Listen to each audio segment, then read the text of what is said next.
Hello বন্ধুরা, তো কেমন আছেন সবাই? আজকে আমরা আপনাদেরকে দারুণ ২ টি গাছের সাথে পরিচয় করিয়ে দিব এবং এই ২ টি গাছের বেশ কিছু উপকারিতা রয়েছে। তার মধ্যে সবথেকে বেনিফিটেড হচ্ছে এটা আপনার যৌবনকে ধরে রাখতে সাহায্য করবে বন্ধুরা। ১ম এ যে গাছটি দেখতে পাচ্ছেন এই গাছটির নাম হচ্ছে কাটা শাক।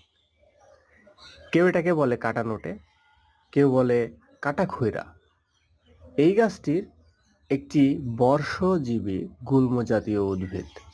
এটা ১ থেকে ১.৫ ফুট পরিমাণে লম্বা হয়, এর কাণ্ড বেশ শক্ত হয়। এই গাছের মধ্যে প্রচুর পরিমাণে পুষ্টি গুণাগুণ রয়েছে। এই যেমন ধরেন আয়রন, ক্যালসিয়াম, ভিটামিন এবং খনিজ।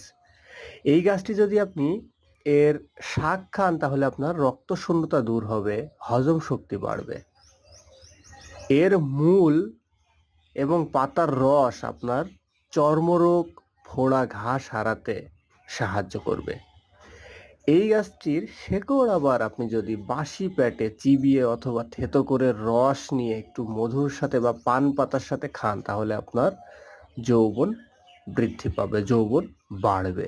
বন্ধুরা, এটা খুবই জনপ্রিয় একটি উদ্ভিদ এবং আপনাদেরকে আরো একটি গাছের সাথে পরিচয় করিয়ে দিই যে গাছটি আপনারা এখন দেখতে পাচ্ছেন। এই গাছটির নাম হচ্ছে আপাং গাছ।